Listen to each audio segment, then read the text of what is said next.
लग्न झालं, 2 मुलंही झाली, तरी तिने ठरवलं मला पोलीस व्हायचं आहे. बीड जिल्ह्यातील परळी तालुक्यातल्या नात्रा गावात वैजनाथ उपाडे आणि शीतल उपाडे या दाम्पत्यांची खरी कहाणी. घरची परिस्थिती अत्यंत हलाखीची होती. आई वडील मजुरी करून घर चालवत होते. वैजनाथ 12वी मध्ये 3 वेळा नापास झाले आणि अखेर 2015 मध्ये लग्न झालं. वैजनाथ आणि शीतलने एकमेकांचा हात धरून 12वी पास केली आणि मग 2017 मध्ये वैजनाथ महाराष्ट्र सुरक्षा दलात निवडले गेले. 2018ला मुलगी झाली, 2020ला मुलगा झाला, जबाबदाऱ्या वाढल्या, पण परिस्थिती तशीच कठीण आणि मग 2023 मध्ये पोलीस भरती निघाली. शीतल म्हणाल्या मलाही पोलीस व्हायचं आहे. त्यांनी कधीही रनिंग केली नव्हती, पण वैजनाथने त्यांच्या स्वप्नांना साथ दिली. नाईट ड्युटी करून तिला आणि 2 मुलांना घेऊन ग्राउंडवर तयारीसाठी जायचे. नातेवाईक टोमणं मारायचे, हसायचे, लग्नानंतर कोण भरती देतं का, मुलं असताना कशाला हे. पण वैजनाथ आणि शीतल हार मानणाऱ्यातले नव्हते. फक्त एका महिन्याच्या तयारीत शीतल यांनी फिजिकल 33 मार्कांनी उत्तीर्ण केली.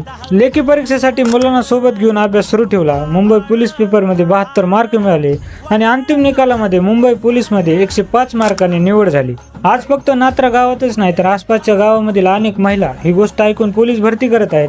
ही गोष्ट आहे साथ, जिद्द आणि विश्वासाची. आज या जोडीने दाखवून दिलं, प्रामाणिक मेहनत आणि जिद्द असेल तर स्वप्न पूर्ण होतात. मित्रांनो, हा व्हिडिओ त्यांना पाठवा जे आजही स्वप्नांसाठी लढत आहेत.